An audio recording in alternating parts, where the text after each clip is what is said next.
Thank you for being a connoisseur of Cognac Corner and listening to another episode. It's me, your host, Marcus Boston.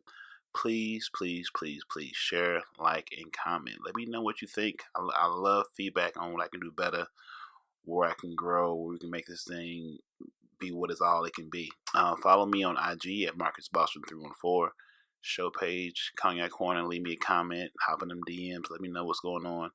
Also follow me on Twitter at Marcus Cognac. Show page, Cognac Corner.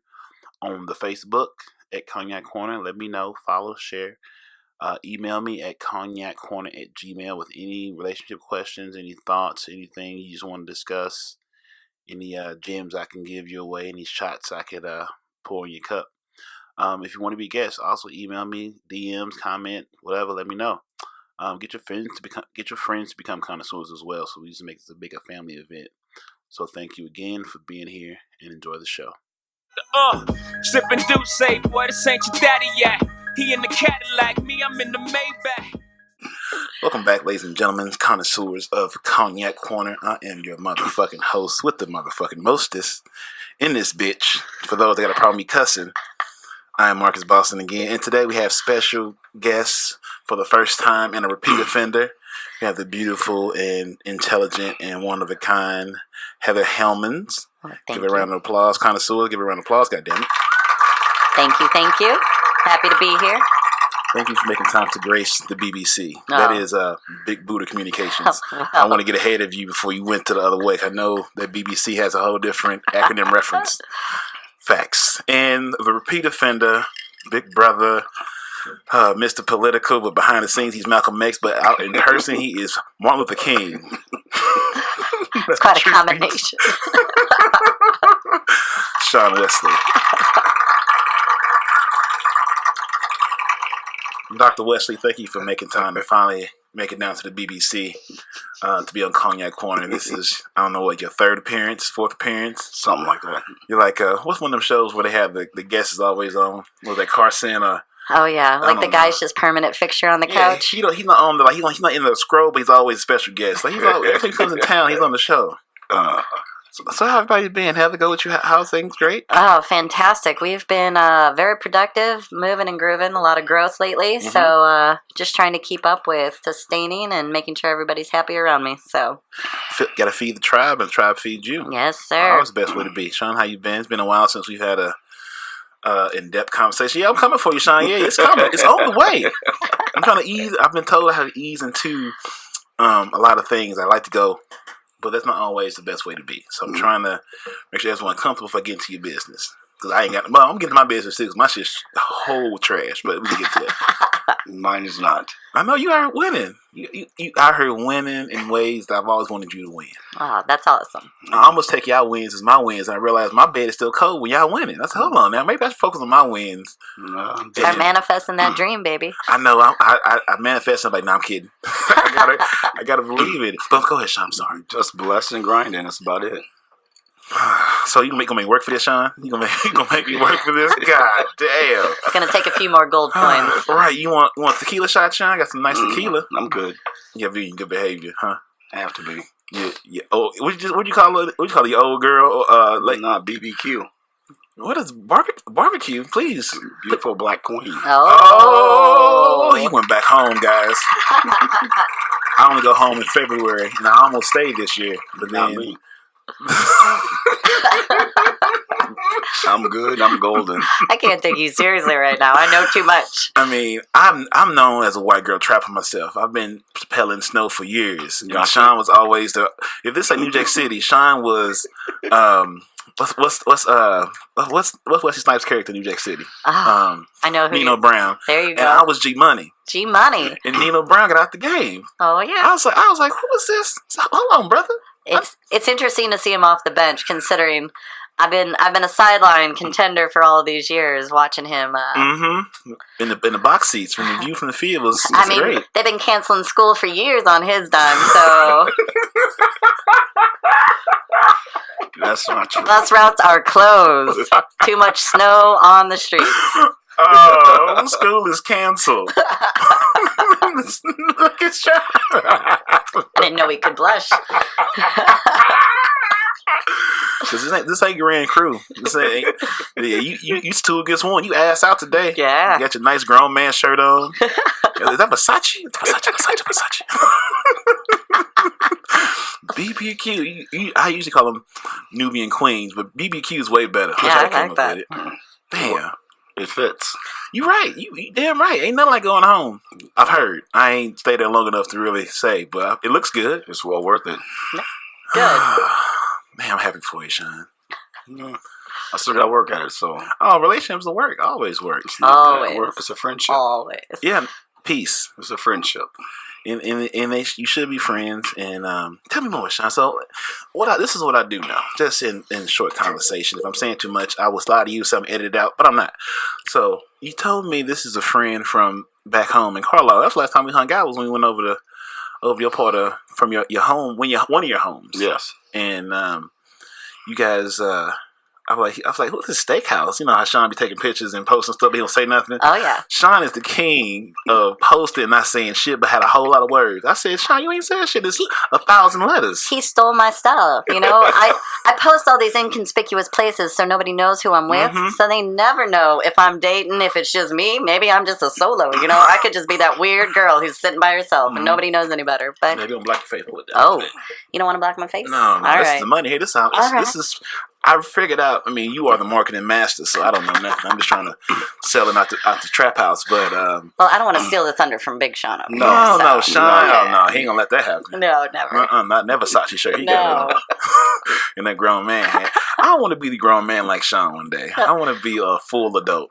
You know what? I have high hopes for you, buddy. I think you're gonna get there. I think so too. I think so too. I realized this vulnerability thing is tough. It is. I thought I was, and I realized I am not. You know, I like that you touched on that word. I am just learning day after day how to be vulnerable, and I'll tell you what, woo! It's a motherfucker. It is a motherfucker. It's tough beans out here. You guys in your language. Oh, Look here, Pastor. This ain't the podcast. I was I'm like, sorry is to it offend Sunday? you. I thought it was Tuesday, Thought Taco I bring out the Tuesday. heavy drugs. He really Yeah. been uncomfortable. Brand new on this camera, boy. I don't want to alarm your political connects. I understand, Sean, but today you're going to be the human being that we really know that you are. Hey, transparency and authenticity. That's That's what it. it's I'm about. Mr. Positivity. Mr. Positivity. You asked for this. You made this happen. This has been in the books for almost a month and a half, if not more. And Which now is we're true. here. This is true. This is Which true. is true. And all worked out. We had this beautiful flag of St. Louis and the Loving Cardinals it. and Blues. Loving it. Support local. Got that today, and it just feels appropriate. I can't wait to get one. I love it. Yeah, I'm gonna try to I want to help her sell all them damn flags because that shit's dope. Yes. And it just fits. It's a natural comfort thing. So, Sean, you gonna tell me more about what you told me and how we got here? Where you want to start? Okay, so where'd y'all meet up again? Besides being friends from the old school. No, we actually met 9 years ago Mm-hmm. when I worked at Our Bosques. Mm-hmm. What a place. But everybody was informing her that I was a snow bunny lover. Yeah, man. Once you get known as a dope boy, I mean, they'll never forget it. She wasn't wrong. Like, I mean, Sean. Her informants were not lying. Nino, you gotta be okay with that. You gotta be okay with that. Let it that go. idea. Let it go. But you know, she had her stint with her snowmen also. So Oh. You gotta. Life is to be lived. You gotta try. it works both ways. So That is you know, interesting. there was a connect, but it never progressed. So Time we and place. just Okay. chilled with it. Yeah. And that was 9 years ago. And then Yeah, you was super snowman back then. You wasn't ready. I'm not ready now. I can't. I think about going home all the time. You look at my Instagram timeline. It's very diverse, but the ones that get a little extra linger, like, how's that white girl got all that body? That don't make no good goddamn sense. mine's definitely changed a little bit. Well, yeah, carry on, Sean. Go ahead. Let me listen. So they came down. Her company came down for an event, and they got locked out of the front doors at the place I work at. Mm-hmm. And I happened to be working day shift. I had to let them back in, Mm-hmm. and it happened to be her outside. And God, won't she do it? God is good, ain't she? once she walked in, she's like, "Hey," I'm like, "Hey." Hey, And then we queen. reconnected and started talking. Half hour, 45 minutes later, kept talking. Mm-hmm. She went to her event. You know, next day I hit her up like, "Hey, nice talking to you," and the rest is pretty much history. Wow. The friendship evolved from there.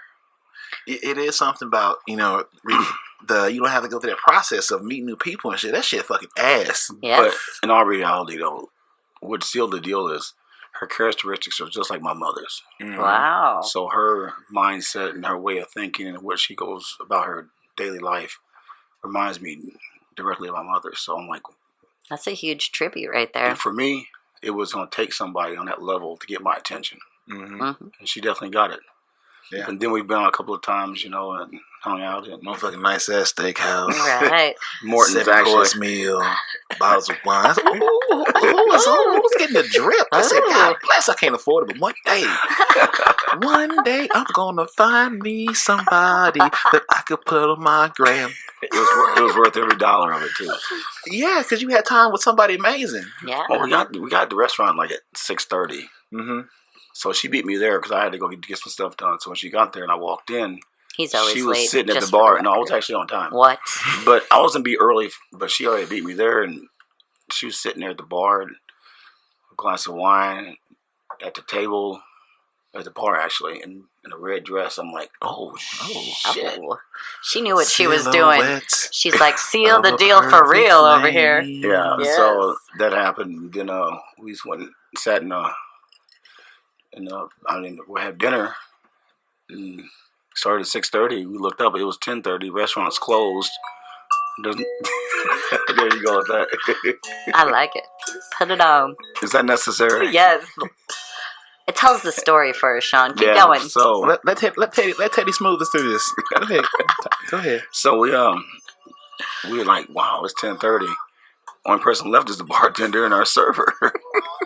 I'm like, so I like that 10:30 is the shutdown time for Big Sean over here. What's that again? I mean, I've closed down bars at 2 a.m. still sitting there this talking. is a restaurant. This is Well, a nice restaurant. Oh, So excuse me, a nice Oh, restaurant. ooh. Do they offer breadsticks? We some basic bitches. Unlimited style? This is nice. I don't know what you eating at, but he goes to nice Excuse, that's nice. places, okay, with linen napkins and white gloves. I'm a snowflake. Actually- I know nice.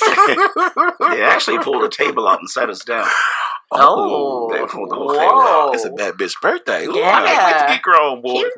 Man. Rolling it out. It Okay. was good, but the conversation was about, we talked about everything, top to bottom. Wow. And we decided the friendship comes first.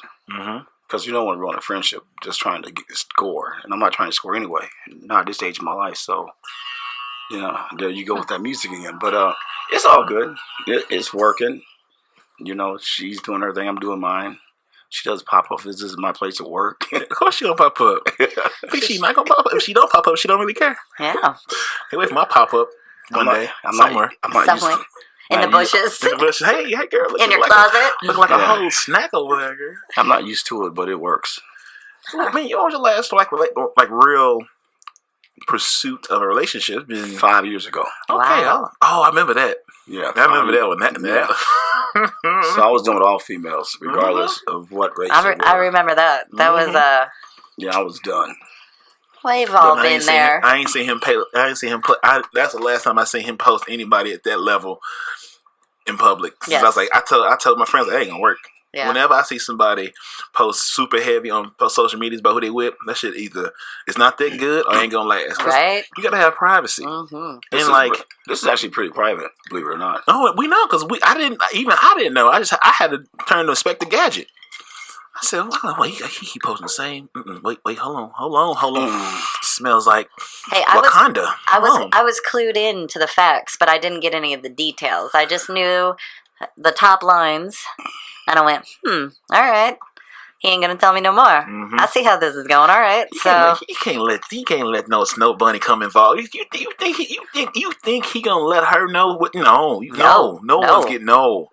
He's a repeat offender. It's like being an addict. oh, I know you showed me. You know? I was shocked. I about fell out of my chair the first time you I know showed y'all me. look like It looks like I feel like I feel like I'm looking at the future. I don't know about that, but it could turn to be a powerful couple. I want to be a Thanks for that. groomsman. That's all I say. Right? Groomsman. Can I be Oh, the you flower way- girl? You guys are way too far ahead. You guys have jumped into a whole new world. Fine, I'll be the ring bearer. Whatever. Whatever. It's not like that. But anyway. good person. Yeah, Completely you good gotta person. have friends, and you both have to be hustlers. I be telling everybody, even myself, most of the time, like for me, it's hard to explain to women that are used to 9 to 5s or being that like in the box routine type of mindset. Like my life is unscheduled and hectic and crazy, and I enjoy it. I'm used to it. So like when I'm available, it might be a Monday night at 1 when I'm Right. done whatever, or like you catch me in traffic, like. You got to understand that, like I like to say, I'm not a destination, Right. but I'm a step in the right direction. Oh, I like I that. got lines. I'm I going to got bars. hashtag that right now. Throw it up on the gram. It's going to be trending by noon tomorrow, okay? We got you. So since we're on this subject, Holla at me. Heather has a story Oh, do I? that's unique. So we can't just talk about where I'm at. We Oh. gonna work around the table, Sean. Thank Hey, you. Hey, so we got go plenty ahead, of Sean. time. This is I already Cognac Corner know. with Sean Wesley, S-Dub. Yeah, I know it's coming my way. Don't you worry. I figure all the scrutiny, I got to get it out now because I know it's coming. Oh yeah, shots fired out Yes. But there's no shots fired this way because the timing's just right now. I love it. And I'm things happy working. for you. But regardless what happens, the friendship is never going to die. That's amazing. And you know that what? comes first. Nobody can say that these days.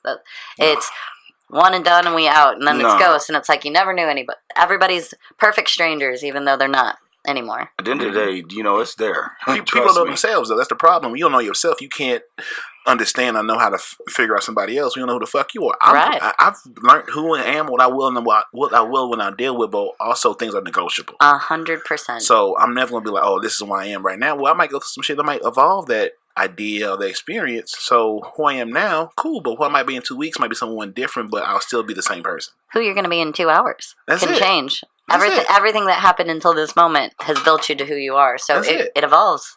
That's what we do as humans, and people disregard that.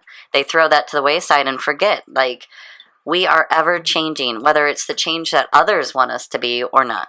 And that's the part that always rattles my cage, because it took me a long time to understand who I was and be okay with it. And when we talked about vulnerability, that's why sometimes I think that level is hard for me to achieve. Whew, yeah, that hurt me. Tequila, shit. Ooh. But it's like a bad bitch you shouldn't be with. Ooh, shit. God damn. That's a street you need to turn around on. Get out. Get out.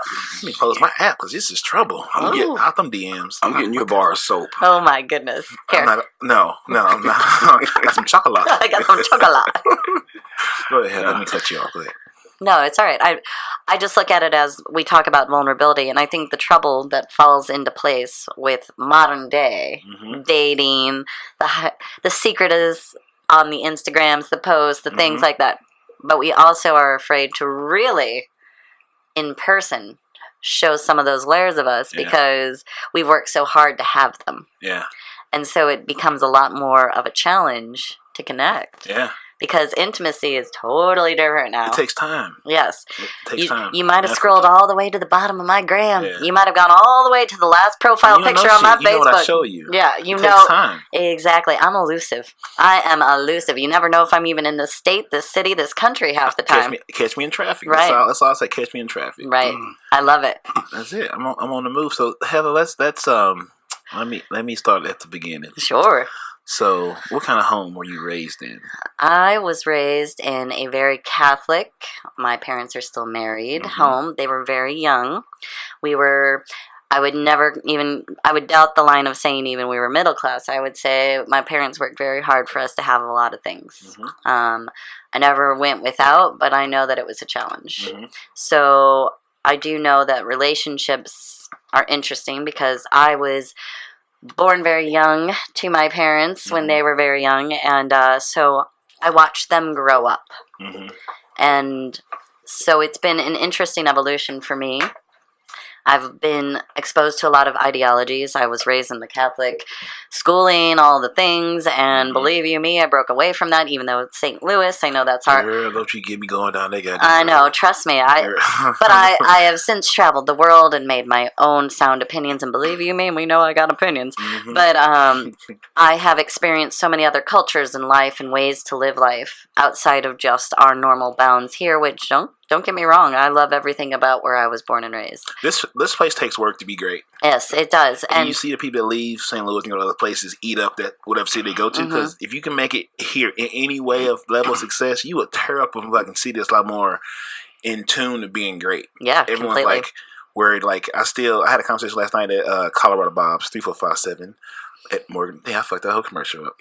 Colorado Bob's Ship of Foods at 3457 Morgan Ford Road 6116 is Cecil W. Adams' newly purchased and owned and operated bar. Ooh. And I was just there hanging out doing some podcast stuff, and like I was talking to a friend of his, and I was explaining like we have to get past this whole like I hate the question of what high school you went to. That's the same little shit, but it's deeper than that. It's a cultural problem of separation. Oh my God, it's a wanna judgment judge from 100%. like bitch, I was homeschooled now what?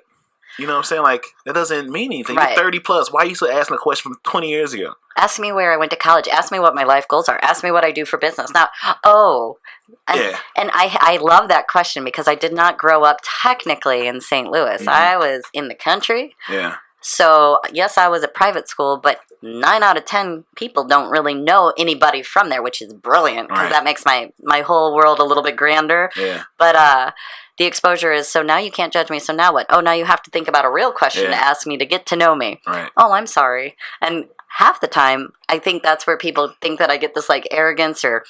arrogance, if my confidence bother your insecurities, that's a you problem, not mine. And I say that all the time. I'm very confident. If you take it any other way, it's just I'm sure. I'm sure of who I am. Maybe you need to go check yourself. But I try to assimilate with. I get that this is a cultural thing here, and I've learned very very quick and fast, especially when I moved away and then moved back, that. You got to figure out what corners to piss on and which one's not, okay? Yeah. And so I tread lightly around those things still to this day. And it blows my mind when people still ask that question. I'm like, we're almost 40. Like, come on. Get your life. Right. Like, we all married and grown. Ask me who my first husband was, okay? Let's talk about that.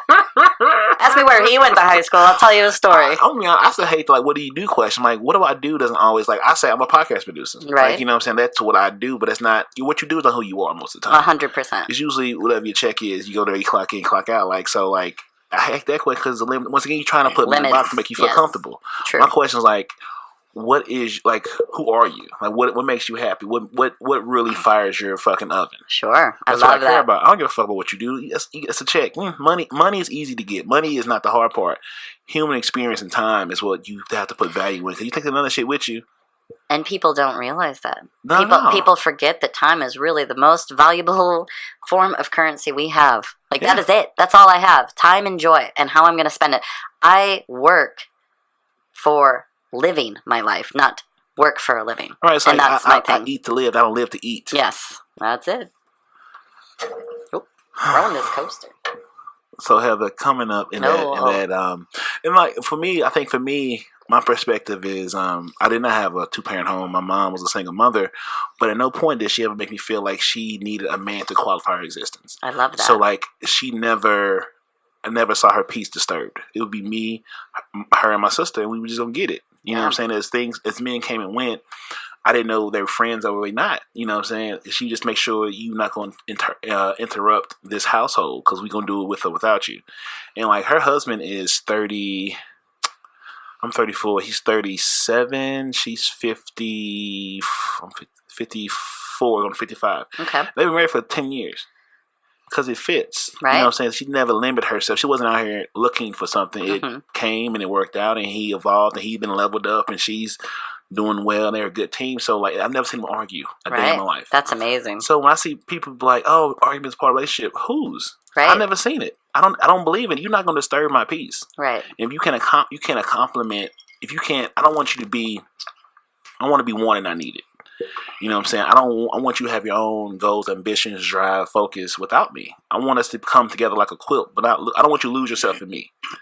So I've been there, so I understand that. Yeah, I mean, and I think it's a civilization, socialization problem towards women when women became property and not, part of the empire. Sure. When you have books of the Bible where they lower women to a whole different conversation, you know what I'm saying? Like, how can we can't be surprised taking this long to get to equal, try to work on equal pay and empowerment because you have so many texts and philosophies that put women below men because women are so powerful. It's the reason men have worked so hard for years to keep them below them. Oh, I agree. I look at it as, and I think this is very interesting, and as a woman who doesn't have any children, but yet I look to all of my female peers, we can reproduce. We're the only thing that makes other humans exist. We don't even need men anymore for that, right? Like, we have science and technology and have evolved beyond that. Mm-hmm. That makes us a superpower. I trust women in my life. Well, I trust a man. Like, I want a team full of women around me. But I was raised by aunts and grandmas, and like you know how to communicate well and listen better. But you've seen what power that they can encompass and what they can do when they do assimilate together. Yeah. When women are in a group, I mean, I think about it just in social settings. A group of women is the most powerful yet terrifying thing to be around because they can make or break you. They can make and break other women. Mm-hmm. They can break down men. They can make that men. Yeah. And it's just like, you have to really evaluate. Men don't do that. In a second. Heard it. Yeah. We're going to get you in a second. I can tell you what, a group of men is the least intimidating thing for me to walk up to by myself. Oh man, they're fucking horrible. They're stupid. Yeah, I look at it and I'm like, I will destroy anything that comes out. And he knows it. Like, Sean has witnessed me shoot it down across the room and they're just dumbfounded. And you're like, I'm sorry. All I did was breathe. You know, it's like, man, that's so goddamn trash. No, you're not all trash. And you know why? Because I don't believe that. Because there is this syncrasy that makes us tick because of you. Mm-hmm. And so there is some elements that could be adapted in the male. We'll call it their social cues and mannerisms and the way that they just outline their day-to-days. The book of masculinity is a goddamn lie. Yeah. It doesn't work. No. It never worked. No. It only caused pain and hardship because we were not allowed to be emotional, to be sensitive, to be humans. We're fucking human beings. Like, we go through all those shit. You know, I think men are finally getting more comfortable with being themselves and owning their mental issue. That was me. You know, owning their mental issues and everything else. And it's taking time to be comfortable with that. But, like, you know, I feel bad for the generation of men before now that had to be this monolithic, stern, uncompensating, this painful human being going through these struggles.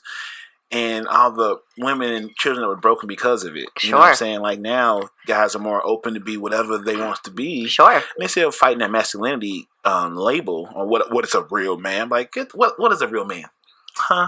What is that? You can't wash your own clothes. How's that a real man? Well, and same thing too. What is a real woman? I don't think that we should have this formed opinion of it. Like, some women, why are we gender identified as pink? I don't even like pink. I want nothing to do with what pink is, right? Like, I don't assimilate to that. I love blue. Does that make me masculine now? Mm-hmm. But that's how, if you look in society, you got a pink ribbon or a blue ribbon, who's it go to? Right? Mm-hmm. So I just look at all the different gender cues that we struggle with, and that it needs to be looked at. We're at this point in our society and in our development as human beings to evolve past this. Like, things, I hate to say it, but when the white hairs are gone, that have kind of guided where our societal guidelines have been for the last 50, 60, 100 years, even further beyond that. We are at this crossroads of, we've lost some of this, like, mortality, this moral compass, but yet that's because everybody's trying hard to find, and we can't cross lines, but yet we shouldn't have lines anymore. We should be figuring out what the process is for the equality that comes across the board for all of it. And we don't have the typical respect. Back in the day, at least, people had respect for each other. And I think that's one of the biggest common things that I find is the loss in trying to figure all of ourselves out now.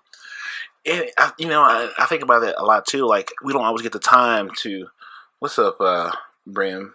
Brim's the old dog. It takes time to get to know yourself. You know, you're born to individuals that know who they are, and like they set these set of expectations on you. You don't get a chance to grow into yourself. You're either doing a job or becoming somebody you don't want to be. Like, you know, people come for Andrew Luck because he chose to retire because he got, like, I'm tired of hating my life. Right. Like, I'm 29, I made my money, but you guys are thinking about yourselves, not my humanity. Right. And we get away from that. And, like, everyone isn't allowed to live life and develop because, like, 18 grown. No, you're not. No, it's not. I'm not grown at 30. I'm 34 and still trying to figure shit out. Still parts of me I can't quite figure it out, but I want to keep going. Look at. Go back to him now. That's it. Okay, let me finish my thought. We're gonna get back on you since you want some of this smoke. They call me Mr. Chimney. Like, I think for me, I was never, the lack of, uncles and male figures and being around my aunts and mom. allowed me to grow up at my own pace. Sure. I wasn't forced to be, because you're a big guy, you play football. Well, mom was like, no, you do what you want to do. I'm like, I wasn't there. So I was able to, fall into myself. And then even when I became an adult, I was never forced to be somebody I wasn't ready to be. So I had to take time, and this is stupid. That's a bad idea. It wasn't there. Like, I was able to just live and say, I wasn't sure what I was here to do, what my purpose was when I found it, being unemployed and just like, well, I'm woke, I'm going to make the best, and God's good, I'm grateful, I'm alive, and, Cecil hit me up, and now we're doing the podcast thing, and we come up on a year in November, and within that time, he owns a bar now, and, right. Going through what he's going through, and we just slowly growing, and people are liking it, and we haven't even put no real money in the marketing or promotion. We just put out content and let it fly, and it came to getting your energy right. Mm-hmm. It all starts between your ears, and then you get your soul together, then your body falls in line, and here we are. And you just trust the timeline of your life. And that's perfect. God's plan is better than your plan every time. And we lose ourselves in that. I lose myself sometimes by trying to go back and take control. Mm-hmm. I get ahead of myself. And when I sit back and look at it, you say you've been doing the podcast for a year. I launched my own podcast a year ago, and now I look at I'm on a public national platform speaking across the country. Yeah. And I've got a book coming out next year, and I'm sitting here going, I never even envisioned that. Mm-hmm. But here it is. And because I was able to just go with the program and not rush anything and not push anything, but just let things evolve. And things have changed dramatically since we started that. Like, there's different. You gotta be comfortable being uncomfortable. And it's tough. Yeah. There's my biggest advice sometimes is when people come at me and they're like, "Oh, you got it all together." I'm like, "Oh, look, bitch, you have no idea." Oh, shoot! Like, if you only knew yesterday, my temper tantrum, like, I was ready to phone it in. Yeah. And I can't tell you how often throughout my career, and since I've really launched being an entrepreneur about 8 years ago, and then I kind of went full steam about 3 years ago and took off the training wheels and all the real financial support that I had that it was just me. Mm-hmm. And I went, I have tried to phone it in so many different times, and I've been so close, because I'll see that rock bottom or things just aren't going right or everything falls to the wayside, but it's always made way for a bigger, more natural plan. And I couldn't be more happier and fulfilled. And I have to remind myself that no matter what happens, I'm going to be okay. I have been built by some amazing support systems around me, by the hard work, life lessons of myself, fucking experiences I can't even begin to dive into because we don't have enough time because Sean's got to leave. He's got that. Yeah, see that BBQ. He's got that BBQ. He's heating up the grill. He's heating up the grill as we speak. Definitely make phones for. But real life, I look at it as, I know Sean has known me a long time, and you have to give some maybe perspective on this, and I'll let you weigh in. I'm sure you've seen a huge evolution since I first met you, knocking on the door 18 at the club. Look at my fake ID. No, I'm kidding. I'm teasing. I was always 21 when I met Sean. Yeah, but you guys were a different stage. You hung with a crew of girls that were the it factor of St. Louis on all platforms. But you guys were just cool with me, so I didn't have to worry about it because I knew where I stood with all of you. And some guys were too busy trying to hit or trying to have that trophy. I didn't care about none of that. I'm like, you know what? I'm working on my own promotions and marketing stuff. These females fit what I'm trying to do. I knew you guys knew how to work them in, make things happen. You guys were just that factor. So for me, it was easy. It was a no-brainer. I didn't mess around the cookie jar. I just let it roll. Your friends that came around trying to get in where they fit in, that's a different story. But as far as the main crew, to this day, you guys are all still good friends of mine. Yeah. So it makes a difference. But to see you grow, but I've also watched you hit that road like, oh, shit. Mm-hmm. Oh, yeah. You went backwards. You went forwards. Boom. And all of a sudden you got hit by a brick wall. Yes. You fell backwards. Had to regather yourself. And then you came back completely stronger. And that's hard to do. When you get knocked down, it's hard to get back up. Yeah. But some people don't understand that, that's where you find out who you are. Those breakdowns are what make the breakthrough worth it. Yeah. Mm-hmm. I am not paralyzed by fear. I was for a very brief moment in my life. And it took me a minute. And that was because I did not know who I was or where I was going. And I found that rhythm.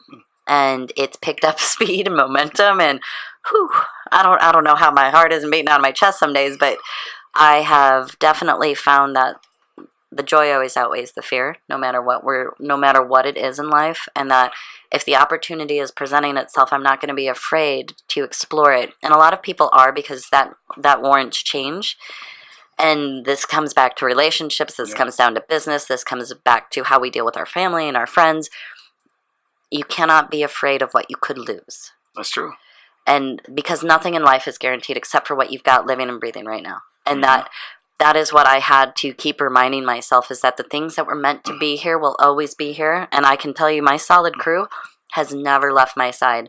And I'm blessed. I have some great things that come into my life, and I've had some great new bonds and things that are growing me still to this day. But my core is true, and they've never left me during when the dust has always settled. They were still standing there with me, and I'm grateful, because not a lot of people get to say that. But even still, I've lost a lot of people in those fires that I built. I built them. I'm not gonna lie. I am my own worst enemy sometimes, and I have created some bullshit, let me tell you. But I know that, and I'm aware of it, and I can't take away or erase it, but it's built me to know that I want to always be better because of that, and because of the people I lose or that I've hurt or whatever it was on this path and journey. I look at it as I want to be better for them, not just myself. But you always kept that. It's bigger than you. Yeah. Go ahead, Sean. The one thing you can definitely say about that is you definitely kept your positive energy and vision on where you were going. Mm-hmm. And it may not have been clear, but you knew it was there, but how do you get there? Yeah. And I've been down that road many a times, and I've lost my behind 4 or 5 times. Sure. And I had to pick myself back up. I lost some good friends out of it. I've gained some good friends out of it. Same. I rebuilt old friendships. And, your real support cast will always be there. Of course. And some people are like, I want to be around you for these reasons. They may not say it, but you know what they're there for. Right. It's like when we popped up at that hockey game, it was amazing. People were just sitting there going, "Oh, what's up with that?" It's an old friend of mine. What do you mean? Oh, how long you been? We know what it is, guys. No. You see me pop something hot, you better question. You won't know, but you might. But keep it around me if it ain't worth something being around. But on a serious note, check it out though. All my female friends that are really deep with me, they all know about what's in my life right now. Yeah. And I told my friend, I go, you can text any of them or message them on Facebook without me knowing about it. I'm not worried about it, because you know what? I know what I done put out there. Yeah, of course you can. And all my female friends, like, they're excited. They're like, oh, wow. I mean, I've gotten more positive out of the situation that I wasn't expecting. I was like, oh, shit. Well, that's because the real people that have watched you, we've all watched you in life. I mean, I know about we've talked extensively for years, and I know your history, you know mine. We've been each other's support. We've been good friends, and obviously, like, it's nice to come back and know that we always have that. But I'm just happy to see you like this. Like, I can honestly say, when I first heard about it and you were first telling me, I was like, oh, what?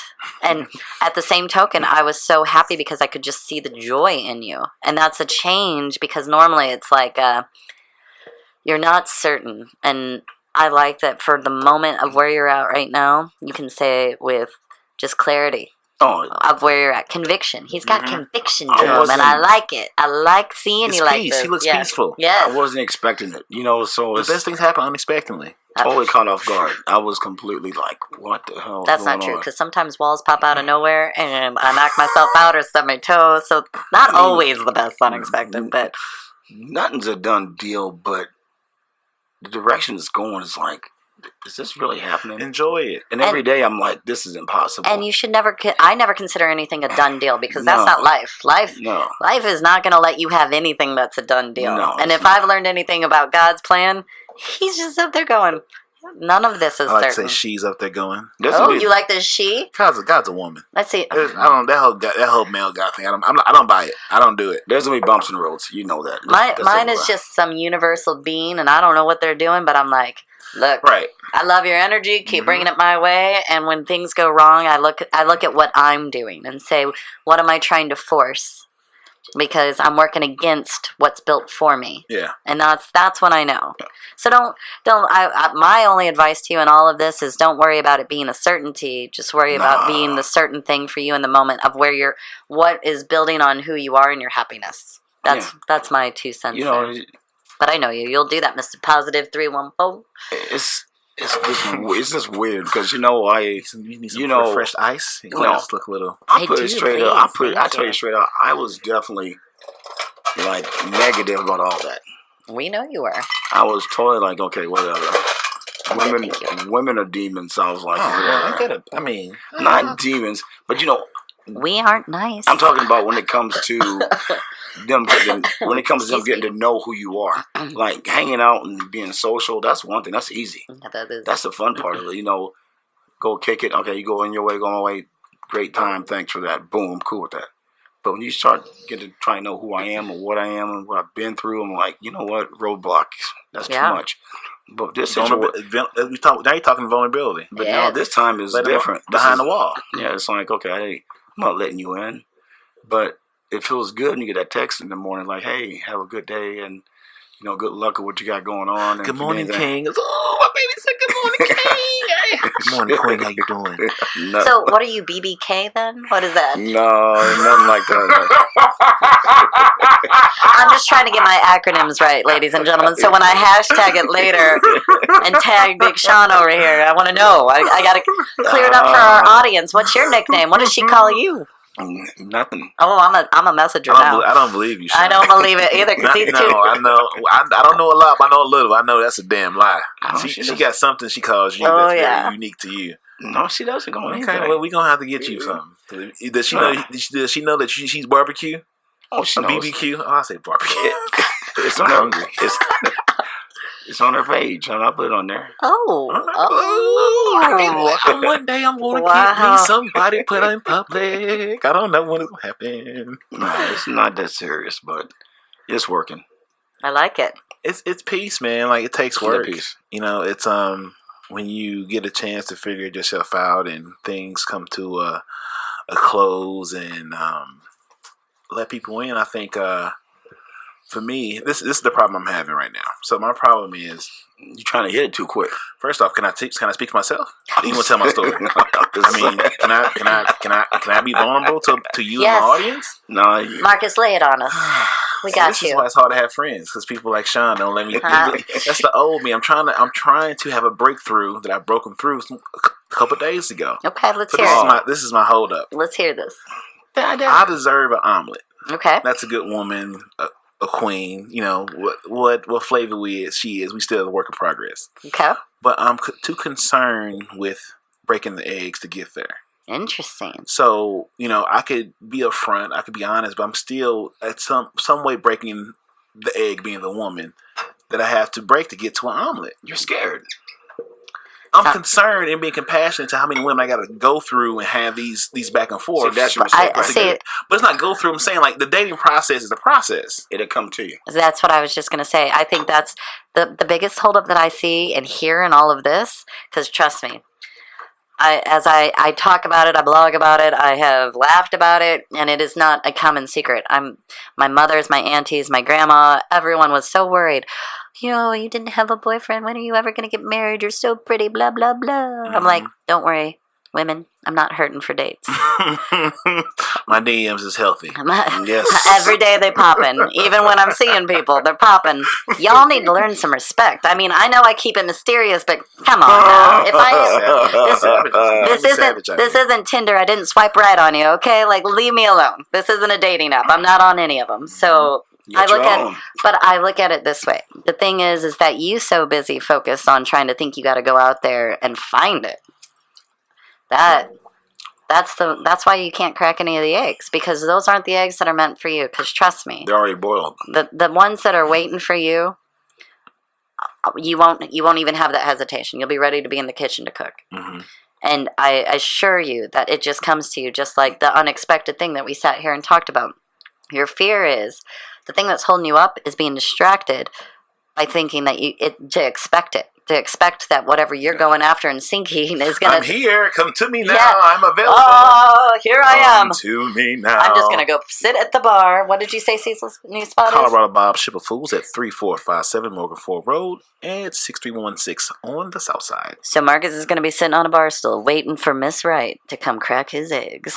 Silhouettes on a perfect flame. And that's a very good point. I think... I think I've had a lot of people that from the past come back and like it's Ooh, I got a note on that. Keep going. you know, and it's sort of nice. It's like, you know, like I'll fake myself. Like I'm sometimes I need counsel or a coach. Be like, hey, reunited, and it a feels couple times, so good. A couple times, and a couple of them, like it just wasn't. It's a test of the universe. Mm-hmm. Let me tell you, 'cause those eggs have been spoiled for a long time, honey. Look.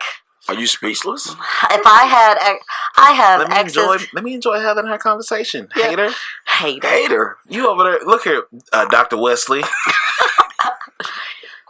He's late for a parade, so you know we gotta make this time just right. Good. I'm just teasing. I'm teasing. I'll fix that real quick. That's that cognac. That cognac give you a different level of confidence. I see that cognac. You know what, girl? Look here, girl. Let me tell you something. Let me just dial it up. No, I'm telling you, one of the things that I think is one of the neat experiences that I can honestly speak to. And I know this because of the group of women that I assimilate with, and I'm very good friends with a lot of men as well. Mm-hmm. And I start to notice about the time the universe starts to bring all your trash back, we aren't recycling bins, honey, okay? And I need everybody to remind themselves of that. I know that it is rare. Like for Sean's case, he never dated from the past. It was an encounter that never worked out. If you have dated these people, if you have had this intimacy or an experience from your past, this is the universe testing you, saying, test, 1, 2. Remember who the fuck you are, okay? Yeah. Because you outgrew this. I can't remember. Ooh, a weem away. Anyway. You know, what's funny is this is fun because of the cigarette shop at Grand Cru. Everybody's like, oh, you're in the friend zone. You're in the friend zone. You don't know where the fuck I'm at. I used to live in the friend zone. This is the lesson I like. But I'm comfortable with it. But I'm comfortable safe. with them thinking it's safe. Because you're not in my world. Mm-hmm. I'm not going to tell you everything about me. But if you think I'm in the friend zone, that's cool. Yeah. You know, my platonic friends are my platonic friends. But I'm not going to put a female on blast to impress some guy. You know, you better check that goddamn phone. She just said no problem. Boy, Sean did from Little Cognac. Boy, Sean went from Martin Luther King to Malcolm X real quick. Like right? A couple of that cognac. Like, look here, girl. By any means necessary. She's still at work. Oh wow, that's why it's okay. Cause she independent BBQ, and she out doing her thing. EPEND. Level up, level up. She definitely independent. She's not taking nothing from me. I love it, and that's the best. She definitely she's a power woman. But let's get back to Marcus's epiphany over here, cause I like this realization of your omelet. That's one thing. That's one thing too. That's part of it. That I had to come to terms how to explain it. I was feeling this way. I'm like, what is holding me back from being my best self in front of women? Right. What's in me that's holding me back? Oh, what is the wall? What are you? Are we? Is that right now? What is the challenge that's keeping me from being my best version of myself? Mm-hmm. So it's that. So I came to a good analogy to explain that being concerned about breaking the eggs to find my omelet I deserve. But also, like, I believe in, as a man, you're supposed to 3 P's. Profess, provide, and protect. I like these things. So my hold up for me is the providing part. And I'm really stuck on the thing. I know, even though I know better, I know it's not about that. I know it's bigger than that. I know if I can profess and protect, which is easy for me to do, because I know how to do that. Like, I'm still... Like, can I provide for her like I want to? I'm still holding myself. I'm choosing to hold myself back because I'm not financially, resource-wise in the place I want to be. Now I have other reasons to explain why. Yeah, no. You don't have to dive down on it. Okay, so let's address this. So I'm going to put it very bluntly. I provide for myself. And it's very hard today to meet a man who is okay with that. Mm-hmm. Because I'm okay with... If they're doing other parts of my life, acts of service, time, generating things for me. What's your love language? Oh, my love language is time. I am time. I'm touching time. I am acts of service, and I am maybe somewhere in touch. Words don't mean shit to me, ladies and gentlemen. I have heard it all. I have listened. I have heard the professions and the undying confessions. Yes, and it is bullshit. Y'all need to come with a new line and learn your own manuscripts. Need some more? What's that? It's another cognac. It's almost out. I'm good right now. All right, because I'm going to go into that. Some. Oh, yeah. Oh. You're nervous, aren't you? Shit, hit that spot. I'm very comfortable. I think it's okay. I think we're getting a little soft into that vulnerability, and I like it. I like seeing who this Marcus is unfolding before us. I think, though, if you look at it, going back to this whole where the provision of providing is, it's modern day, Marcus. We just talked about that there's no set gender rule of what you need to do as a man to be in a relationship. And Lord knows, it doesn't matter what time schedule you're on. If it's there for you, it's going to be there. So the thing is that you can't hold yourself back because you're in this place where you don't feel confident to provide. I have lost a really great guy once because he didn't feel confident to be able to provide. He wasn't the man out of our relationship. Key word was confidence. I have to disconnect my confidence to a financial thing. Your finances do not define who you are. Correct. True. I'm the shit. I'm broke as fuck. Right? I'm amazing. Look at all this. I mean, ain't got a goddamn dime. I'm telling. And we drink it like we got it all. So cheers to that, boys. Let me tell you. The BBC. Look, BBC. But I'm telling you, as a woman sitting here on the opposite side who does take care of herself, can provide for herself, hasn't had a man provide, take care of, handle anything for almost the last 10, 11 years of her life. You go, girl. I'm telling you, I'm fully established 3 businesses later. And hey, had a bad bitch, right? Shampoo press, get you out of my hair, okay? Hey, you better respect it, goddammit. Okay. Get on and get left behind. But I mean, I look at that and I work my ass off because I learned a long time ago that I didn't need the man to do that. I'm powerful enough to do that myself. So if I want it, I'm going to go get it. And I've never limited myself to dating anyone because they weren't financially established. Trust me, I have dated some people that are definitely not financially established, like sleeping on their mama's couch kind of. Oh! But I ain't gonna... Mama couch boys. I mean, he don't exist no more. I mean, not in my reality, but... I mean, when I look at these examples, it's because I didn't care if they were parking cars or if they were running Wall Street. What I cared about is the respect that they gave me, the loyalty and honesty that came with building out this relationship, and someone who is going to be a partner long term that added to my life, because I don't want for a lot. And I don't need to have anyone. But if I want someone that I can see a future with, it doesn't matter what they start with. Because if they are aligning with me, that means they've got the drive and the confidence to go wherever they need to build themselves financially or goals or whatever it is. So don't you dare put that as your staple or crutch. You're using it as a crutch. Yes, I am. And that's a handicap. And look, you ain't got no ticket to go park somewhere special. Let me tell you, stop doing that and dating then. Because that is not today's society. Women don't care about that. If you can show them a good time, if you can make them laugh, make them feel established, and you're going to be loyal and honest, they don't give a shit. Makes a huge difference, trust me. Honesty is the thing that goes the furthest with us women because it's the hardest thing to find. Those were the bars from Heather Hellmann for me. And that's why I look forward to having you on today. Well, thank and having you. Sean, because I've been, like I said, I've been working a lot on Solardian's podcast with me and Cecil, and haven't had a good time to really get into cognac because, we're producing 3 podcasts and helping with the bar and blah, blah, blah. It takes time, and this is my environment because this is mine. I love it. I can have people in, we can have conversations, I can get all the shit out there. I don't always have time to have. This is this sanctum to have those conversations. So I knew having you on and having Sean here, that I would be able to hear a impression or a perspective that maybe I overlook because I can't think of everything at the time. I can read 1,000 books and get interaction, but it's those women and men that have been through those fires that I haven't been through. As much as I've been through, I haven't been through nothing like all my other friends because it just wasn't the hand I was dealt. Right, it's not your journey. The hand I was dealt was this environment and meeting the right people to build this platform. Sure. To have this conversation and to have people, sir, Sir, security. Paparazzi we snuck in here. TMZ. We ain't got no security yet. We ain't got the budget for that. But to have though, because I was allowing myself to be held back. Because any woman I've hung out with, you don't have a bad time. You know, especially when I found my purpose, which is podcasting, and you know, wanting to build people up to and empower. I believe in diversity, I believe in inclusion, I believe in optimism, I believe in all those things that make everyone great. Except for yourself.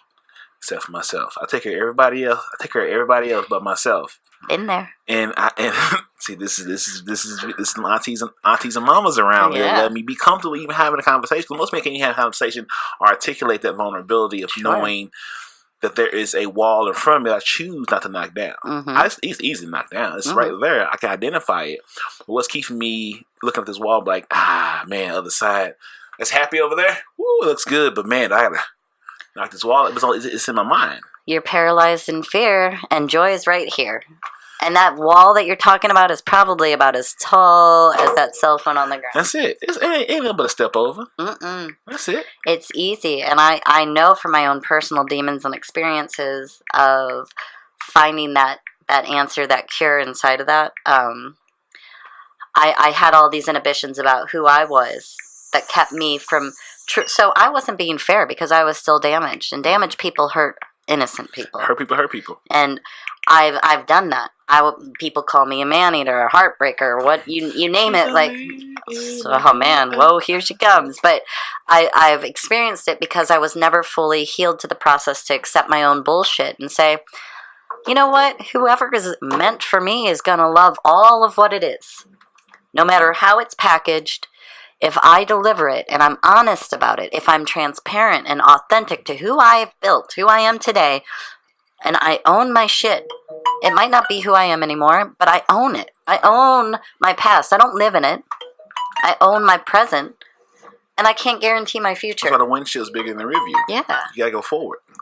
You always have to be moving forward. That's how life works. One of my favorite quotes is just, life is like a bicycle. You have to keep moving forward in order to get somewhere. And that, for me, has spoke volumes my entire life. And the main reason is because it's the most true statement ever. We're not who we were 5 minutes ago. No. You just laid some great analogies on us. We just opened up to you about some things. You started to step into some vulnerability. You've come to a deeper level to understand some things. We're understanding some things about ourselves and recognizing things that are brought to the surface right here and now, making us all greater in this greater good of sitting around and talking about how to help others, how to help ourselves. And we lose sight because I'm much like you. I'm a giver. My biggest mantra, my businesses are, I'm not successful unless you are. I'm for building people to reach their highest potential. I fall in love with potential often, and I'm often let down because my expectations are so grand for others, but not everybody can deliver because they can't see it for themselves. I pedestal women all my life. I was king of the friend zone. Like, I used to believe that whole like, oh, let's be friends first, and then we see that's not real. That they're lying. But it's just 2019, so of course they say that because a woman knows what she wants from you when she sees you. Yes, she's gonna know if you're gonna be this, that, and the other on purpose, on the energy she gets from you. So when she did that, let's be friends first, because she never had any interest with being with you from the jump street. She knows that, but I allowed myself to allow that to be the conclusion of that. So I would spend years playing best friends, hearing about why she was this when I should have stood on that shit. Like, cool, you don't see me the same way? No problem, keep moving. Right. But it took me to go through that 2, 3, 4, 5 times and say, you know what? Right. I'm worth more than this. And it took up space, so it didn't allow you the other space for other opportunities. Exactly. And that's something that holds us all back. I think that's a door. I call that the door stopper, right? Like, because you can't fully open the door to get into the next room if you got something in the way. Yeah. And I have learned that, again, going back to our let it go. Yeah. In all honesty, you cannot be afraid of what you can lose. Because if it means that it's going to bring you to something greater, because I can tell you this much, God, whatever being we look at in this, a little bit left in there, I'm not sure. In this, this whole presentation of life, right? Like, you knocked it out. He doesn't bring you to something without the guarantee that something's going to be greater. Like, you know, if you have to face the choice of letting go of something, that means that something better awaits in the horizon, because that's the destiny that they talk about, right? Mm-hmm. So that's my 2 cents as far as how I view it. If I'm meant to let it go, then that means there's something better laying ahead. There's 2 mindsets in life. There's a scarcity. Oh yes. Or abundance. And I'm in abundance. You have, like I've gotten to the point, especially, I mean, professionally and everything else outside of my own love life, I've gotten to that abundance type of mind state. But like I expressed, you know what I'm saying, I had to come to terms with not being held down by my own philosophies, which are still valid. You still want to be those 3 P's. Right. But I have to repurpose or rebrand what provide means. See, So, I have a question for you then. for sure, hit me. Because I know where mine stems from when I held myself back based off of, you have your 3 Ps, I had my own, here's my list of what I was looking for, and I never felt good enough to receive love. Like, I didn't think I was worthy of love. I was made to feel that way for a very long time. So what, especially being raised by women and supported by love, sounding like that was your sounding board, where is the divide for you? What traumatic effect caused you to start to hold yourself in place of fear instead of moving past it? I think what tied me to being so attached to the provide aspect of the 3 Ps was probably just seeing what things other men had and the women they had access to. So it wasn't nothing directly from my immediate back. It wasn't my immediate household that tied me to that thought. It was once I got out of the household, I'm watching men and women move, being able to have access to beautiful women that I would be big brother to. They would talk to me about these guys. And so I have that conversation. Then I have the guy conversation who might not be that guy she's with, but a guy just like him. And what he's doing, like, so she's with you, even though she don't like you as a person, you have things that allows you access to her. You have confidence to approach her because you have things. I was like, wait, so I'm seeing, I'm observing these interactions unknown to them, and it's a very, making a decision from all I'm seeing these people do. Because I have what makes me amazing. I like. What makes me amazing? What makes me amazing is that I'm able to move between different cultures and circles seamlessly. So I'm able to hang with Sean, you, Cecil, up down the spectrum of nothing to everything and everything in between, to see how everyone's moving in a very similar direction, regardless of resources at their time. Like, so his confidence comes from what he's do to get these things, and she's attracted to these things because he has the opportunity, but she's not happy with this person because they're not happy people. Exactly. You know what I'm saying? I'm like, damn. So like, I'm looking at myself like, okay, I'm funny, great teeth, I'm da da da da. You know what I'm saying? He's got this long. Check. Let me check the mirror one more. Yep, check. I'm my biggest fan. Blah, blah, I'm dope as shit. I got a great fucking circle. Blah, my mama blah. loves me. What is holding me back from having the women that I want or if I deserve? Why won't I even shoot the shot? Because you're comparing your lane to someone else's. And also, I think another thing, not only what you're saying is accurate, it was like, with being raised in a house full of women, a lack of aggression, I didn't grow up around. Men are aggressive by socialization, not by being human beings. So you socialize, because when men hang around, we competing and we adding up points. Like, I wasn't raised in a household, so when I'm around women, I'm chill. I don't make that assertion like I'm into you. I don't say the words. I give you the interest where you're expecting me to be aggressive towards you and defining clearly my intentions. I didn't understand the value of that because I didn't have guys around me teaching me either through osmosis or directly, indirectly, of that. If you want somebody, let her know, and she responds to that. Right. I would be like, oh, I'm gonna chill back, and she'll come. No, that's not how the game is built. The game is built on men being aggressive to women as a whole, and like, you don't always win, but that habit is formed. And then it took me to understand, like, okay, I'm a great friend. I communicate well. I can articulate. I can da-da-da. But you have to also make a stand as I want you to be my this. I have to be comfortable in saying those words and letting the results be what they are. Right. And that part I didn't learn, or I didn't absorb into my mannerisms, because I didn't have men around me that was doing that. So while all I was seeing was women being receivers of that type of behavior. So I incorporated that into myself to where by the time I got into the world, I'm like, oh, I'm not winning. Not because I'm not qualified. I'm overqualified for a lot of these motherfucking ducks that I choose to let be what they are. Back then, I'm way too cool. I'm a big guy, but my drip is amazing. I'm a dope fucking person, but I didn't have the hunger, or I didn't understand the value of a woman's expecting you to say, "Hey, I like you," or "Beautiful, what's your name?" Da da da da. I'd be like, "Oh, I'm chilling." I didn't have that comfort or confidence to say, "Girl, them eyes on you is something else." But it's funny, even that's it. And like you're like, "Oh, women, I want to smile and be like, I can do that shit all day. That's me. That's easy. That's wake up, funny, Right? Hello." But that's one of the biggest driving forces that drive all women for attraction, is being funny. Exactly. Trust me, that's half the saving grace for the guy I see. All day. Well, thinking about that, the man that you do see. Oh boy. No, we're going there. Oh, he got that cognac in him. He on that shit. Because I know him. And I watched you guys interact last week. And he's just chill. I mean, he's like, he didn't even worry about who I was or what I was. He was just chill. Like Sean. But when they interact, you could tell, like, he is her balance. Mm-hmm. Away from everything else, they correlate together just like smooth water. He's not one of those dudes like, "Oh, who's that? How you know him?" And I've been with plenty of those guys. And all red flags. Oh yeah. Most men are like that. Yes. They're insecure. Yeah. But I have a good story to go back on even that moment, because I think this will help you, Marcus. Let me cut that story. Hold that story. Yes. I must say one thing.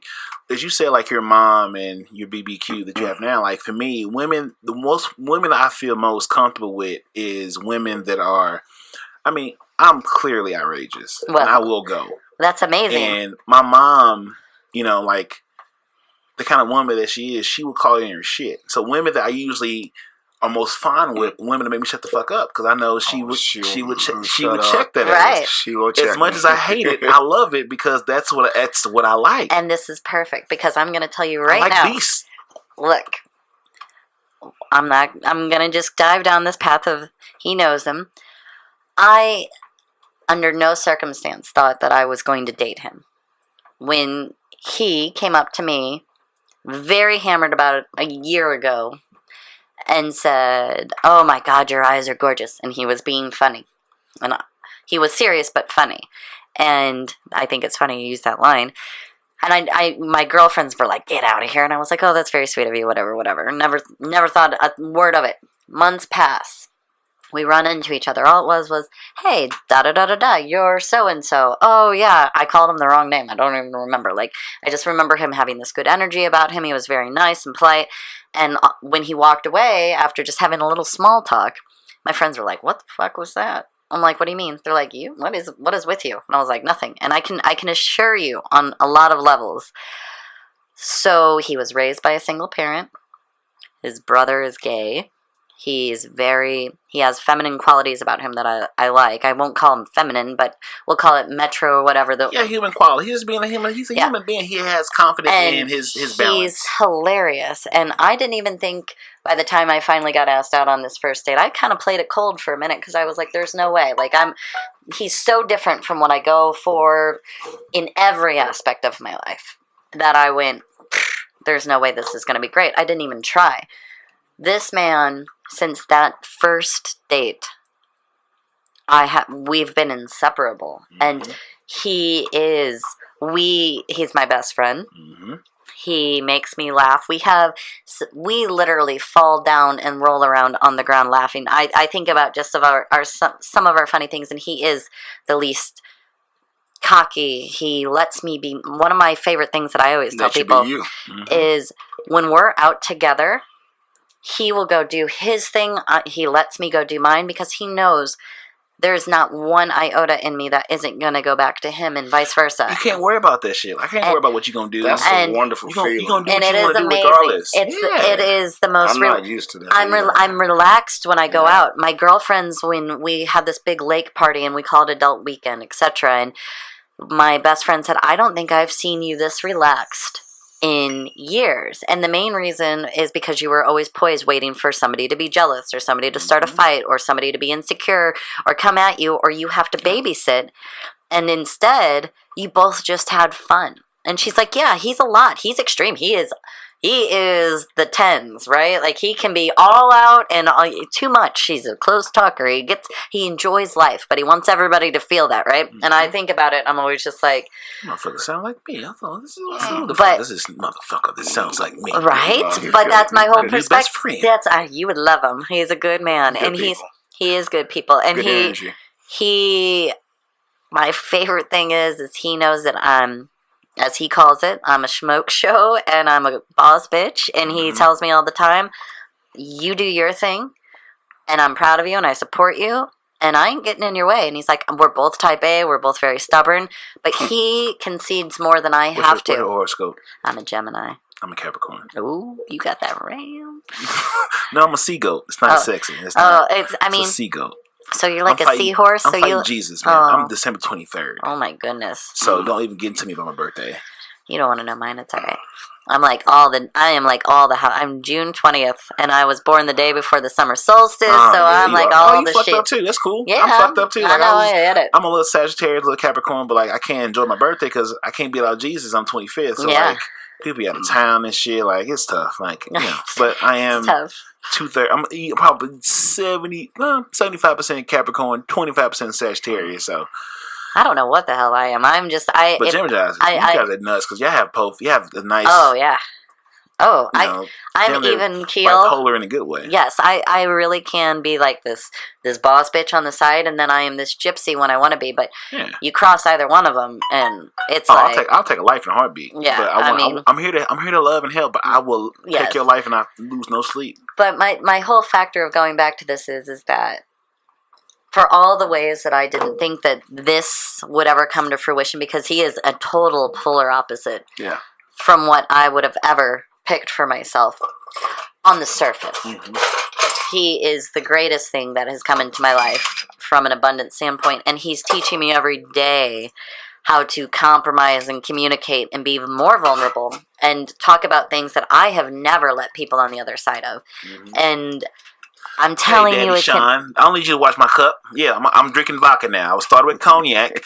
Now I'm going to a vodka, and I have tequila shots. Yes, you only know the illegal drugs I'm on right now, Sean. Well, I was going to invite you down to a little spot I'm going to. I got volleyball. I got volleyball tonight. You got volleyball. I got volleyball. You know, I'm poor. Maybe we'll pop by later, but. I was gonna invite you down. You're gonna make me sad because my phone is dry. Everybody pop in on come see y'all. My phone is dry as fuck. Like my phone is dry. I can't call nothing up. Oh, hell. That's not good. I'm sorry. I mean, you need to manifest this, man. You're an abundance mindset. No, I manifested everything you see in front of me. I'm scared to manifest the woman I want. Okay, then you need to put her down on paper first. And I'm not talking. I am telling you, identify the things that are the most important. Write a list. Revisit that list as you change. I used to put looks and thoughts and certain things that were like deal breakers, and it's all bullshit. Deal breakers. And I look at it as some of these things are some of the easiest stuff to overcome. So I would remove those over time and realize what was so much more important as I've gotten older, as I've watched people that I admire in relationships that I respect. And then I listened to all my single friends, and I sat here and I was like, the greatest thing that I need to work on now is I know I can be successful in so many other arenas of my life, but a relationship is the one area that I don't know. And I have struggled for a long time being single. I've struggled trying to find that balance to be vulnerable and let somebody in. Mm-hmm. And I'm finally getting to a place where I am putting myself all in. And I didn't know that I could do that. It's scary. And it is terrifying. I don't have a B list to call anymore.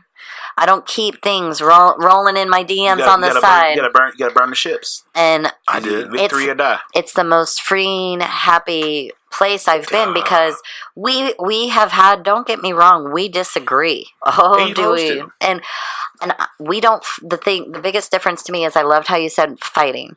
Him and I do not argue, like we don't scream, we don't bring out this toxicity. Trust me, I've seen that. I have had some crazy. You can communicate in a way that's effective. We might have this weird bicker, and that's when we know something's wrong, right? Mm-hmm. When we are at each other's kind of like, it's slow down.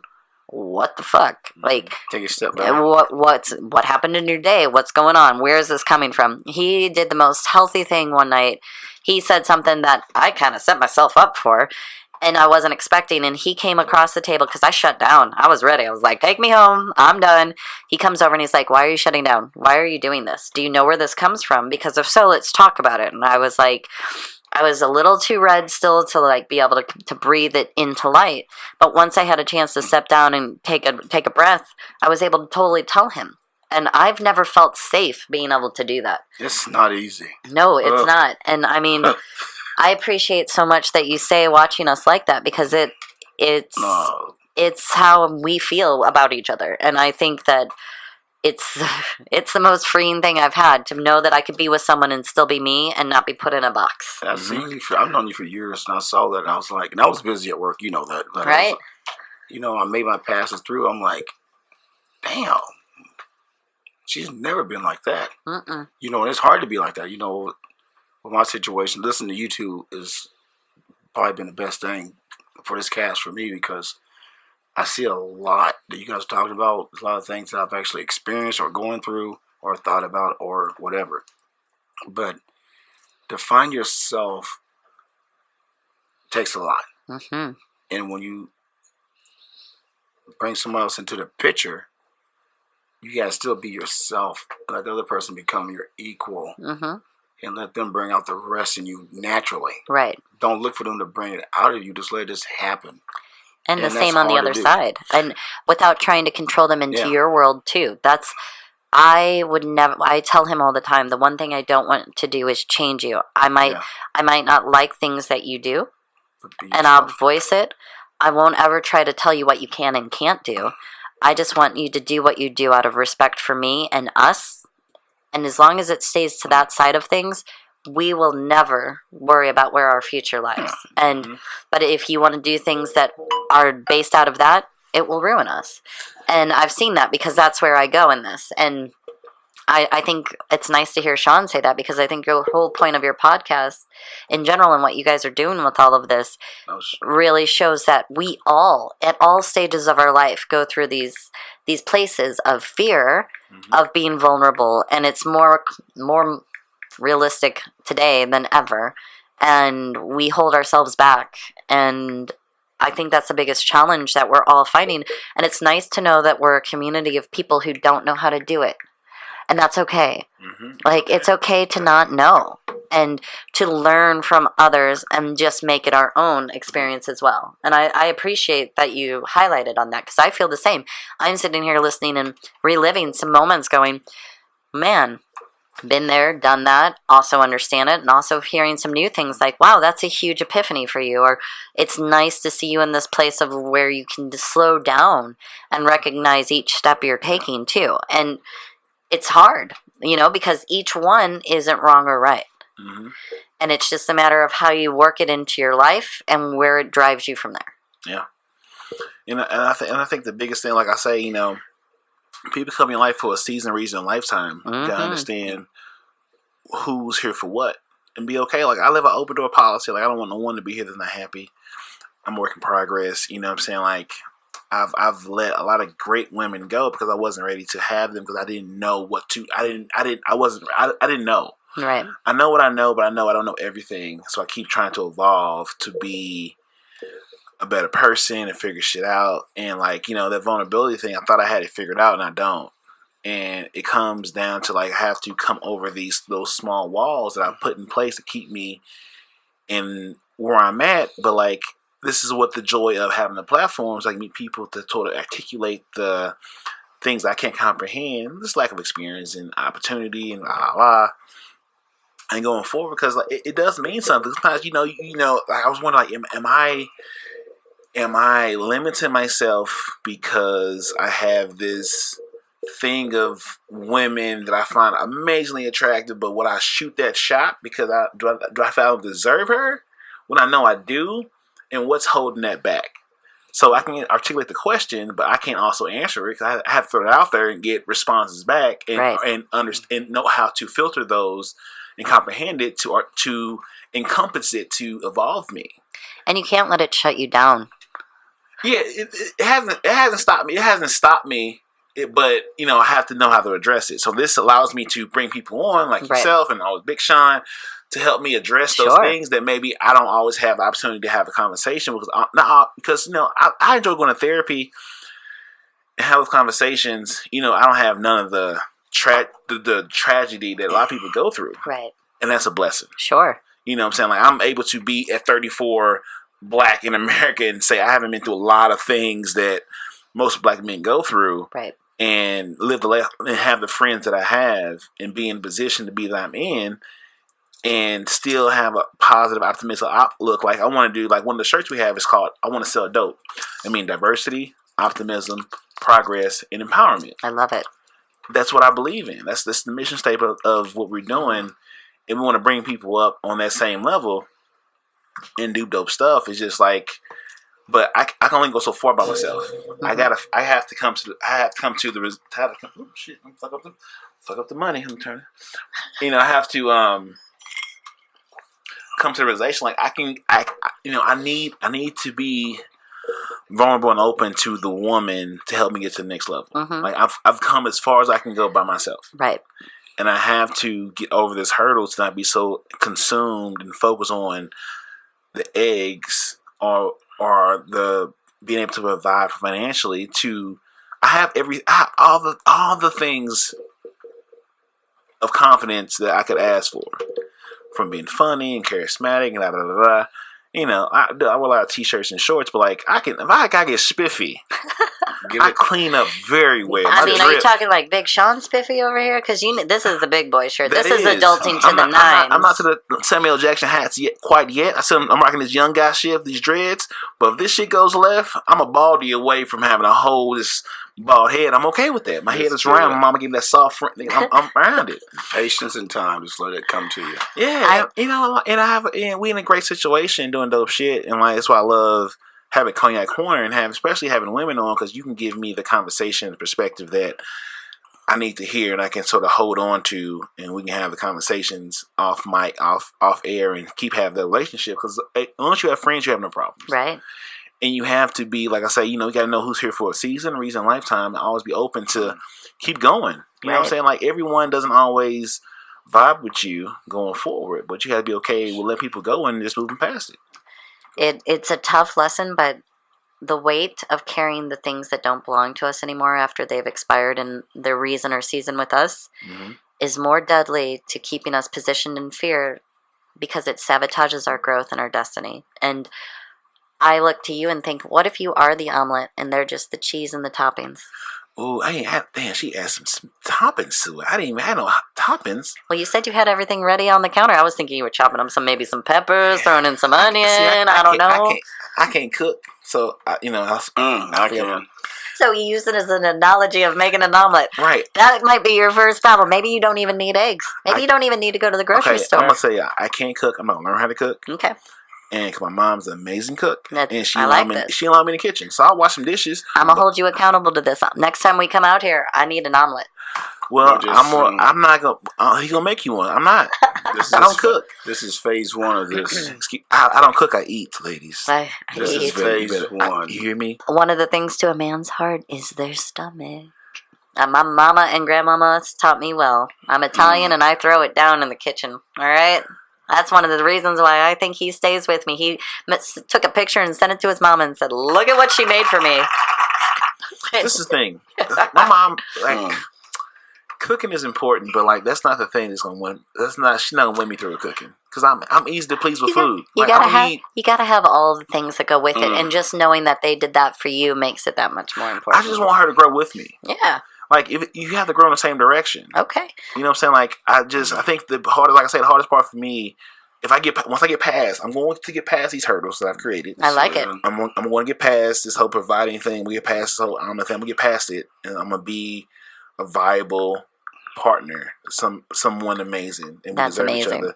And we're going to grow in the same direction, because I am We can get you out of here, Sean. I know she waiting. I know. We can get you out of here. The bathroom. Oh well, you could have dropped the headphones and go pee. I pee all the time on the camera. I go to the bathroom. It's right across the hall. Oh, okay. Oh yeah. The thing is, like, I don't know what my point was now. You were going to move past all of these things to be the best you can be when you are confronted with the opportunity of being the best with somebody else. I can't be afraid of pulling the trigger on someone I am attracted to. And, like, the worst you can say is, no, it's cool. Every no is one step into the next yes. Yeah, the toilet seat don't stay up very well. You might have to hold it. This is the BBC, Bermuda Communications. We are a work in progress with the facilities of the bathroom. There's no budget for this, ladies and gentlemen. We're going to get sponsors in here pronto, though. We're going to find eventually. We on the way. Okay. We got a very good product right here. We got this. We got this. But I do think that's the right objective. I think that you're on the right path. And just remember that whoever you meet might also be the work in progress. Yes. And it's okay to both be there. It's okay if someone's a little bit more ahead of you, too. Mm-hmm. Because that means that that's someone of quality who can raise you up if you let them. And one of the inhibitions I know men have a lot is when someone, especially because it would be coming from the female perspective of they have their shit together, you don't. So the intimidation, I hear this a lot. I intimidate people. It was a holdup because they never felt good enough because they weren't on my platform. And I can assure you, if they weren't on my platform, I would have never gone to them in the first place because I wouldn't even be looking at them. Yeah. And, you know, we're still like, I think one of the greatest things about the guy that I see is his humbling fact of how he admits openly, like, he's not where he wants to be with all the things in his life. Mm-hmm. He likes his career, but he's not settled in it. It's not like his purpose. And so, you know, he's good at what he does and he's been there for a minute and he can keep doing it, but it's not what drives him. And so he doesn't know what that is yet, but he already sees me doing my shit, right? And he knows that I'm out here making my dreams reality every single day. And so he doesn't hinder himself thinking he's not good enough for me. He says, you're making me see how I want to get my path clear. You want to be with somebody that inspires and motivates you, be great. Right. And that's, you know, so don't limit yourself to thinking that you're stuck because you don't have your P's in a row. And I'm telling you, I think that if you can overcome that objective for yourself, the layer of what you're needing to overcome will open up the flow for whatever is supposed to find you. Yeah. I think you're right. You're right. I mean, I'm dope as shit. Like, I'm dope as shit. I mean, we've been sitting here for the last hour. I think you dope as shit, and I be in the gym putting it up, get my like cardio in and shit. I be trying to get cute. So I went to the barbershop last week. I was like, this is a black barbershop. This is in the block. It was like, he was the way. I was like, you know what? I'll be working out and shit, doing my little thing. I was like, hold on, brother. Don't try to stop the barbershop. I'm out here looking cute. I love it. Wait, if I get some coins, let me get some commas in my bank account. It'll be a whole motherfucking problem. I love it. Only because I have the foundation of humility and humbleness to get there. That I can drip and drown all you motherfuckers. Exactly. But I want to make y'all great too. Everybody ain't gonna make it. Right. I'm willing to help those that want to be great to be the best they can be. And that's all you can do. And we go forward. That's it. That's all I got. And, you know, time is limited. And you can turn the light on, but you can't force them to step into it. That's it. I can bring you the water, but I can't make you drink. Right. We're going to, Sean, you got to say something? We're going to answer like 2 emails, then we get the fuck out of here. Because I know you got to get to your BBQ. I hate all you motherfuckers with somebody. Oh. No, don't do that. My phone dry. I'm just kidding. But I'm not. you know, for the most part, you know, this ain't about me in the first place, but it's about letting people see the positivity out there that they need to visualize. Fix your mic. You know, what's wrong with my mic? It's turned, so turn it. Oh, there you go. There you go. There you go. You just got to visualize what's out there, you know, and stay positive about it, you know, and it'll come. You know, my journey's not easy. You know, I get critics every day. I'm used to it. If you got no haters, you ain't doing shit. I got thick skin. They fans, no matter what you think. Exactly. They're your biggest fan, actually. Yeah, haters are your biggest fans. Because they are stalking. Like, it takes work to hate. It takes a lot of work to hate. It's a lot more energy to hate than just love. Love is easy. Hate is hard. Yeah. Well, you know, I do know this. This cast is going to make some people be like, what? But, you know, Let's do this. Do it. So facts are, Sean is dating a black woman. For all you money's out there, he's over y'all. Get that No more applause up cocaine again. for Sean. So if you see my eyes, you see these facts. No. I'm talking to y'all. White girls, you're done. He's going back home. He's not leaving. I'm here as a witness to testify. He's done. Me? I'm work in progress. I'm still available. We can negotiate terms. In February, I'm off the market. I'm only black girls in February, but the other 11 months of the year, negotiable. So Sean's done. Okay, just letting you know facts. Just nothing set in stone. But I do have a female friend. I have a BBQ friend that's amazing. Sean got a black woman that will fuck y'all up. Okay, Yeah. Don't try it. Don't do it, bro. Don't do it. I know what she looks like. I'm gonna tell you what. She built different, bro. She from the old school. She will fuck you up and go to work and like nothing ever happened. Okay, just helping you. All the bunnies that used to fuck with Sean, just leave them alone. They shouldn't get fucked up. Black Panther. Okay, all right. Here we go. So we're gonna close out with 2 emails. Okay, so I'm gonna read it. Go for it. I want to hear you guys' answers to this. So, dear Marcus, my name is Lee, and I'm in my late 20s. I finally found my creative calling, and I'm very committed to it. But I still like being in the wave of life with the ladies. There is one that really fits me, but I'm not ready to take full ownership. Did I write this? I like being and talking to women more than sex because it works, and then I feel bad for her. Should I just focus on my work and leave women alone till I'm ready to be caught, or just take the lumps? What should I do, Lee? Enjoy life. Enjoy it. I say never close yourself off because you shut yourself down from opportunity. However, I am a victim of throwing myself into work, and I've seen it, but that kept me very single for a very long time. And because I wasn't open to the possibilities of things, we never know when life is going to hit us with what's meant for us. So you cannot shut down just because one thing is going right or one thing is going wrong. We have to understand that if we want love, if we want a relationship, we have to stay open in all channels because we are not in control of that. Okay? So feeling bad for someone else, don't do that. That's coming back somewhere internally for you that you shouldn't put that on someone else, because unless they've told you out loud that you're making them feel bad, don't ever try to understand someone else's feelings, but understand yourself. Stay open. Yep. That's my 2 cents. Sean, what you got on this? Well, don't focus on that person. Correct. Focus on yourself. Correct. Make yourself find your comfort zone for who you are. And if somebody's interested or checking you out, they'll let you know. Right. But don't try and change for somebody like you or think you got to do Correct. it now and then. You're 20. Yes. You have plenty of time to figure it out. You Trust haven't even started me. to grow yet in life. You haven't experienced anything in life yet. So you got plenty of time.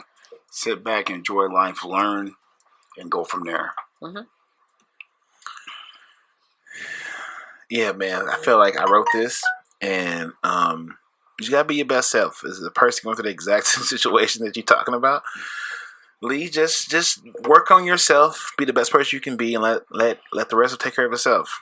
You know, just you're late 20s. You got time, bro. Yeah. The more you work on yourself, the better you are in the long run. So don't force it. Like I said, it comes back to the same quote: season, reason, lifetimes. Just understand who and why she's there. You'll be fine. This is another one. So this is our last one. Then I'm gonna close it out. So dear Boston, been struggling with coming out to my pastor father. I don't feel he will be accepting of me coming out as bisexual. I'm very private. I'm ready to live my truth, but I live at home. I plan to move in the next few months, but the idea of bringing home a boyfriend is giving me anxiety. Should I tell him now or wait? Should I just bring home a boyfriend to meet him or wait? Chris. Chris, first off, my heart support, love for you and finding who you are and knowing that stifling that voice amongst the people who love us the most in the world is the hardest. I always say it's better to always be yourself, and even though that can be the hardest thing, especially when it's our parents, I've learned that my parents, not all, and this isn't fair for everyone, and I know that. I'm fortunate to have people who, no matter what shit and hell I have put them through, they still find a way to love me and work with me and support me. I hope that for you, him being a pastor of faith, a man of faith. I mean, love and family should be the most important to him. Yeah, but that dad, I know, dad embodied into something that's not necessarily. I know, and I get it, and it goes against what he stands for, and it's tough. I say it's going to be a hard conversation no matter what, but it's going to be one no matter what at some point in your life you're going to have. So getting it out of the way before you issue in this other lifestyle that you have is probably important, you know? Yeah. I would just say wait. I would say being speaking like financially and like having a home, like don't bring a boyfriend home like surprise. Don't do that. Yep. I would say wait till you're on your own out the house. Yep. And then at that point, be prepared to lose it. Be Yep. prepared to not talk to your mom and dad for a while. And like, the prize of that being true to yourself, like you gotta live your life. You can't be responsible for the way your parents chose to live their life and buy into. Right. So you have to just be in a position to financially hold your own down without your parents, without your mom and dad. And then you say, hey, this is who I am. This is who I choose to be.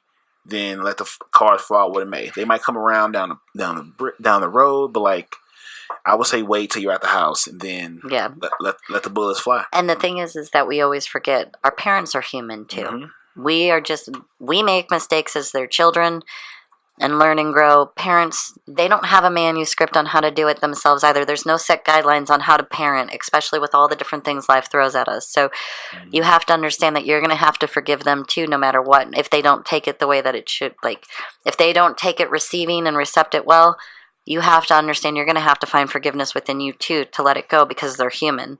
And, you know, I'm sure whatever will happen will work itself out down the path, but you know, I wish you the best of luck because that is a tough situation that so many have to go through.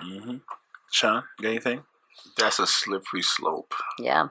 I would say the best thing you can do is, one, get out on your own. You don't let no one, with a father and a pastor, you have to be on your own. You know, you live under his roof. Yeah. You know, he has his faith, what he believes in, so you're not going to change that. Right. The only thing you can do is become your own person outside of his home. And you got to make sure you're financially set because you may not be able to go back to that front for help or support. Completely. You know, so if it's what you want, it's what you totally feel is right, then follow your heart. Completely. But, you know, you're going to lose the gain. Yeah. You know, and that's the problem. It's not that's not an easy one, so there's no easy answer. No. You know, just if you believe it, run with it. But if you don't know, you're still in a crossroads, take your time with it. But do not bring it out while you still live at home. Correct. And it's hard for us to sit here and give that advice for sure because we want you to be who you are, but you also have to have the same respect for your parents. Yep. And I preach that highly. I mean, they've supported and taken care of you, so you have to do that for them until you're at a place on your own. And that's where I'm at with it. Yeah.